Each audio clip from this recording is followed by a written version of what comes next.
आज श्री बृहस्पतिवार व्रत कथा। भारतवर्ष में एक प्रतापी और दानी राजा राज्य करता था। वह नित्य गरीबों और ब्राह्मणों की सहायता करता था। ये बात उसकी रानी को अच्छी नहीं लगती थी। वह न ही गरीबों को दान देती, न ही भगवान का पूजन करती थी और राजा को भी दान देने से मना किया करती थी। एक दिन राजा शिकार खेलने वन को गए हुए थे तो रानी महल में अकेली थी।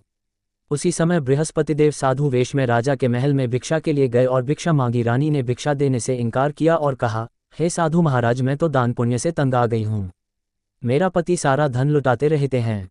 मेरी इच्छा है कि हमारा धन नष्ट हो जाए, फिर न रहेगा बांस, न बजेगी बांसुरी।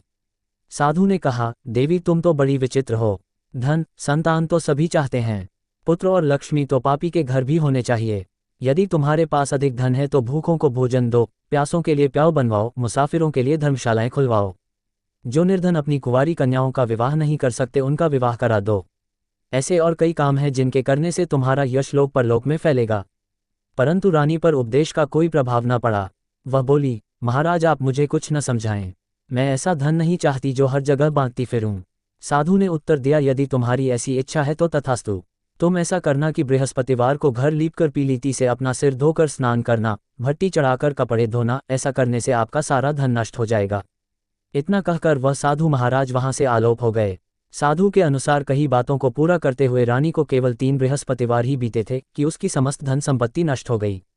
भोजन के लिए राजा का परिवार तरसने लगा।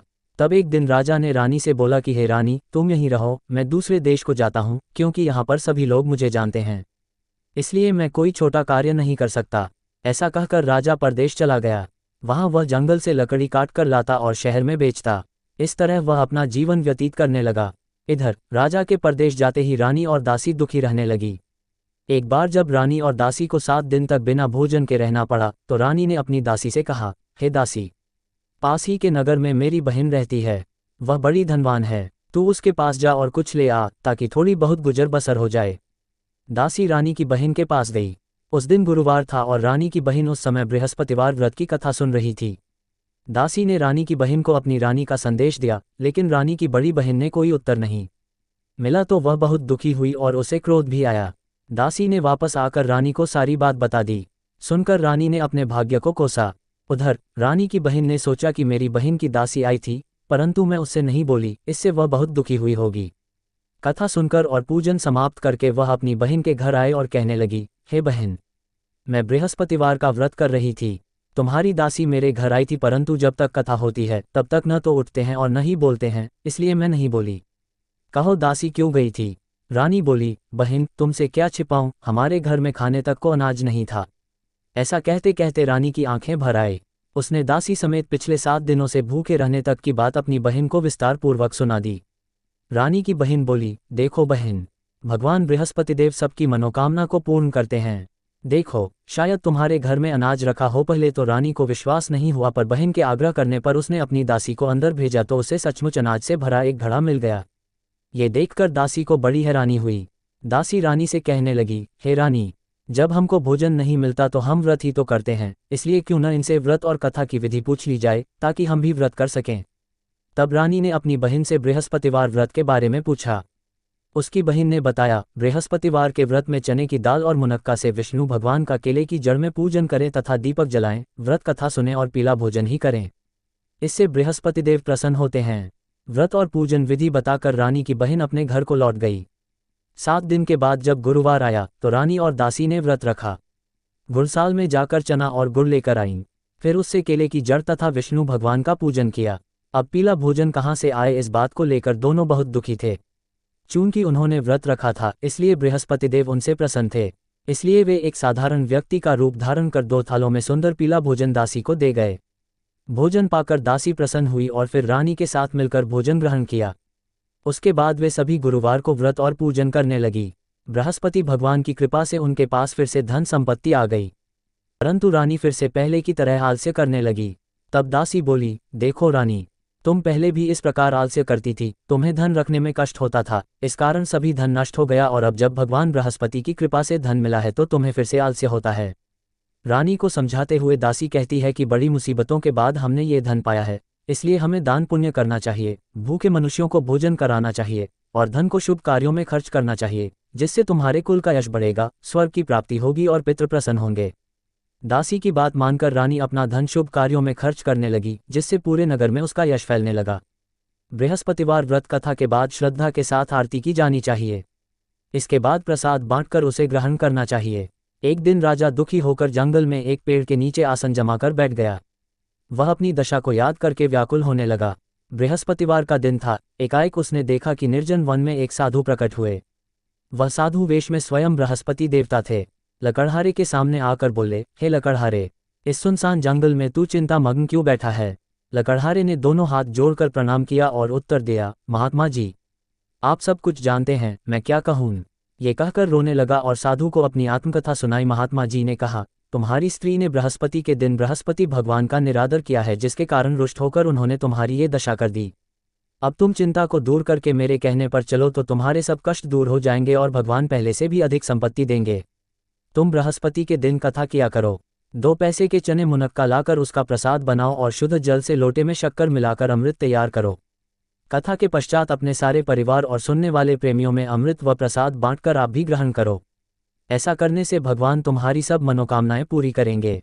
साधु के ऐसे वचन सुनकर लकड़हारा बोला, हे प्रभु, मुझे लकड़ी बेचकर इतना पैसा नहीं मिलता जिससे भोजन के उपरांत कुछ बचा सकूं। मैंने रात्रि में अपनी स्त्री को व्याकुल देखा है। मेरे पास कुछ भी नहीं जिससे मैं उसकी खबर मंगा सकूं। साधु ने कहा, हे लकड़हारे, तुम किसी बात की चिंता मत करो। बृहस्पति के दिन तुम रोजाना की तरह लकड़ियां लेकर शहर को जाओ। तुमको रोज से दुगुना धन प्राप्त होगा, जिससे तुम भली भांति भोजन कर लोगे तथा बृहस्पतिदेव की पूजा का सामान भी आ जाएगा। इतना कहकर साधु अंतर्ध्यान हो गए। धीरे धीरे समय व्यतीत होने पर फिर वही बृहस्पतिवार का दिन आया। लकड़हारा जंगल से लकड़ी काटकर किसी शहर में बेचने गया। उसे उस दिन और दिन से अधिक पैसा मिला। राजा ने चना गुड़ आदि लाकर गुरुवार का व्रत किया। उस दिन से उसके सभी क्लेश दूर हुए, परंतु जब दोबारा गुरुवार का दिन आया तो बृहस्पतिवार का व्रत करना भूल गया। इस कारण बृहस्पति भगवान नाराज हो गए। उस दिन उस नगर के राजा ने विशाल यज्ञ का आयोजन किया तथा शहर में ये घोषणा करा दी कि कोई भी मनुष्य अपने घर में भोजन न बनावे न आग जलावे, समस्त जनता मेरे यहाँ भोजन करने आवे। इस आज्ञा को जो न मानेगा उसे फांसी की सजा दी जाएगी। इस तरह की घोषणा संपूर्ण नगर में करवा दी गई। राजा की आज्ञानुसार शहर के सभी लोग भोजन करने गए, लेकिन लकड़हारा कुछ देर से पहुंचा, इसलिए राजा उसको अपने साथ घर लिवा ले गए और ले जाकर भोजन करा रहे थे तो रानी की दृष्टि उस खूंटी पर पड़ी जिस पर उसका हार लटका हुआ था। वह वहां पर दिखाई नहीं दिया। रानी ने निश्चय किया कि मेरा हार इस मनुष्य ने चुरा लिया है। उसी समय सिपाहियों को बुलाकर उसको कारागार में डलवा दिया। जब लकड़हारा कारागार में पड़ गया और बहुत दुखी होकर विचार करने लगा कि न जाने कौन से पूर्व जन्म के कर्म से मुझे ये दुख प्राप्त हुआ है, और उसी साधु को याद करने लगा जो कि जंगल में मिला था। उसी समय तत्काल बृहस्पतिदेव साधु के रूप में प्रकट हुए और उसकी दशा को देखकर कहने लगे, अरे मूर्ख, तूने बृहस्पतिदेव की कथा नहीं करी, इस कारण तुझे दुख प्राप्त हुआ है। अब चिंता मत कर, बृहस्पतिवार के दिन कारागार के दरवाजे पर 4 पैसे पड़े मिलेंगे। उनसे तू बृहस्पतिदेव की पूजा करना, तेरे सभी कष्ट दूर हो जाएंगे। बृहस्पति के दिन उसे 4 पैसे मिले। लकड़हारे ने कथा कही। उसी रात्रि को बृहस्पतिदेव ने उस नगर के राजा को स्वप्न में कहा, हे राजा, तुमने जिस आदमी को कारागार में बंद कर दिया है वह निर्दोष है। वह राजा है, उसे छोड़ देना। रानी का हार उसी खूंटी पर लटका है। अगर तू ऐसा नहीं करेगा तो मैं तेरे राज्य को नष्ट कर दूंगा। इस तरह रात्रि के स्वप्न को देखकर राजा प्रातःकाल उठा और खूंटी पर हार देखकर लकड़हारे को बुलाकर क्षमा मांगी तथा लकड़हारे को योग्य सुंदर वस्त्र आभूषण देकर विदा कर दिया। बृहस्पतिदेव की आज्ञानुसार लकड़हारा अपने नगर को चल दिया। राजा जब अपने नगर के निकट पहुंचा तो उसे बड़ा आश्चर्य हुआ। नगर में पहले से अधिक बाग, तालाब, कुएं तथा बहुत सी धर्मशाला, मंदिर आदि बन गई हैं। राजा ने पूछा, ये किसका बाग और धर्मशाला हैं? तब नगर के सब लोग कहने लगे, ये सब रानी और बांदी के हैं। तो राजा को आश्चर्य हुआ और गुस्सा भी आया। जब रानी ने ये खबर सुनी कि राजा आ रहे हैं तो उन्होंने बांदी से कहा कि, हे दासी, देख राजा हमको कितनी बुरी हालत में छोड़ गए थे। हमारी ऐसी हालत देखकर वह लौट न जाएं, इसलिए तू दरवाजे पर खड़ी हो जा। आज्ञानुसार दासी दरवाजे पर खड़ी हो गई। राजा आए तो उन्हें अपने साथ लिवा लाए। तब राजा ने क्रोध करके अपनी रानी से पूछा कि यह धन तुम्हें कैसे प्राप्त हुआ है? तब उन्होंने कहा, हमें ये सब धन बृहस्पतिदेव के इस व्रत के प्रभाव से प्राप्त हुआ है। राजा ने निश्चय किया कि 7 रोज बाद तो सभी बृहस्पतिदेव का पूजन करते हैं, परंतु मैं प्रतिदिन दिन में 3 बार कहानी तथा रोज व्रत किया करूंगा। अब हर समय राजा के दुपट्टे में चने की दाल बंधी रहती तथा दिन में 3 बार कहानी कहता। एक रोज राजा ने विचार किया कि चलो अपनी बहन के यहाँ हो आवें। इस तरह निश्चय कर राजा घोड़े पर सवार हो अपनी बहन के यहाँ को चलने लगा। मार्ग में उसने देखा कि कुछ आदमी एक मुर्दे को लिए जा रहे हैं। उन्हें रोककर राजा कहने लगा, अरे भाइयों, मेरी बृहस्पति देव की कथा सुन लो। वे बोले, लो, हमारा तो आदमी मर गया है, इसको अपनी कथा की पड़ी है। परंतु कुछ आदमी बोले, अच्छा कहो, हम तुम्हारी कथा भी सुनेंगे। राजा ने दाल निकाली और जब कथा आधी हुई थी कि मुर्दा हिलने लग गया, और जब कथा समाप्त हो गई तो राम राम करके मनुष्य उठकर खड़ा हो गया। आगे मार्ग में उसे एक किसान खेत में हल चलाता मिला। राजा ने उसे देख और उससे बोले, अरे भैया, तुम मेरी बृहस्पतिवार की कथा सुन लो। किसान बोला, जब तक मैं तेरी कथा सुनूंगा तब तक 4 हरया जोत लूंगा। जा अपनी कथा किसी और को सुनाना। इस तरह राजा आगे चलने लगा। राजा के हत्ते ही बैल पछाड़ खाकर गिर गए तथा किसान के पेट में बड़ी जोर का दर्द होने लगा। उस समय उसकी माँ रोटी लेकर आए। उसने जब ये देखा तो अपने पुत्र से सब हाल पूछा और बेटे ने सभी हाल कह दिया। तो बुढ़िया दौड़ी दौड़ी उस घुड़सवार के पास गई और उससे बोली कि मैं तेरी कथा सुनूंगी, तू अपनी कथा मेरे खेत पर चलकर ही कहना। राजा ने बुढ़िया के खेत पर जाकर कथा कही, जिसके सुनते ही वह बैल उठ खड़े हुए तथा किसान के पेट का दर्द भी बंद हो गया। राजा अपनी बहन के घर पहुंचा। बहन ने भाई की खूब मेहमानी की। दूसरे रोज प्रातःकाल राजा जगा तो वह देखने लगा कि सब लोग भोजन कर रहे हैं। राजा ने अपनी बहन से कहा, ऐसा कोई मनुष्य है जिसने भोजन नहीं किया हो, मेरी बृहस्पतिवार की कथा सुन ले। बहन बोली, हे भैया, ये देश ऐसा ही है कि पहले यहाँ लोग भोजन करते हैं, बाद में अन्य काम करते हैं। अगर कोई पड़ोस में हो तो देखा उन। वह ऐसा कहकर देखने चली गई, परंतु उसे कोई ऐसा व्यक्ति नहीं मिला जिसने भोजन न किया हो। अतः वह एक कुम्हार के घर गई जिसका लड़का बीमार था। उसे मालूम हुआ कि उनके यहाँ 3 रोज से किसी ने भोजन नहीं किया है। रानी ने अपने भाई की कथा सुनने के लिए कुम्हार से कहा। वह तैयार हो गया। राजा ने जाकर बृहस्पतिवार की कथा कही, जिसको सुनकर उसका लड़का ठीक हो गया। अब तो राजा की प्रशंसा होने लगी। एक रोज राजा ने अपनी बहन से कहा कि हे बहन, हम अपने घर को जाएंगे, तुम भी तैयार हो जाओ। राजा की बहन ने अपनी सास से कहा। सास ने कहा, हाँ चली जा, परंतु अपने लड़कों को मत ले जाना, क्योंकि तेरे भाई के कोई औलाद नहीं है। बहन ने अपने भैया से कहा, हे भैया, मैं तो चलूंगी पर कोई बालक नहीं जाएगा। राजा बोला, जब कोई बालक नहीं चलेगा तब तुम ही क्या करोगी। बड़े दुखी मन से राजा अपने नगर को लौट आया। राजा ने अपनी रानी से कहा, हम निर्वंशी हैं, हमारा मुंह देखने का धर्म नहीं है और कुछ भोजन आदि नहीं किया। रानी बोली, हे प्रभो, बृहस्पतिदेव ने हमें सब कुछ दिया है, वह हमें औलाद अवश्य देंगे। उसी रात को बृहस्पतिदेव ने राजा से स्वप्न में कहा, हे राजा उठ, सभी सोच त्याग दे, तेरी रानी गर्भ से है।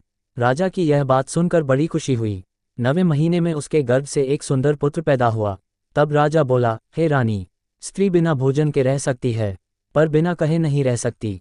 जब मेरी बहन आवे तो मुझसे कुछ कहना मत। रानी ने सुनकर हाँ कर दिया। जब राजा की बहन ने ये शुभ समाचार सुना तो वह बहुत खुश हुई तथा बधाई लेकर अपने भाई के यहाँ आई। तभी रानी ने कहा, घोड़ा चढ़कर तो नहीं आए, गधा चढ़ी आए। राजा की बहन बोली, भाभी, मैं इस प्रकार न कहती तो तुम्हें औलाद कैसे मिलती। बृहस्पतिदेव ऐसे ही हैं, जैसी जिसके मन में कामनाएं हैं सभी को पूर्ण करते हैं। जो सद्भावनापूर्वक बृहस्पतिवार का व्रत करता है एवं कथा पता है अथवा सुनता है, दूसरों को सुनाता है, बृहस्पतिदेव उसकी सभी मनोकामना पूर्ण करते हैं।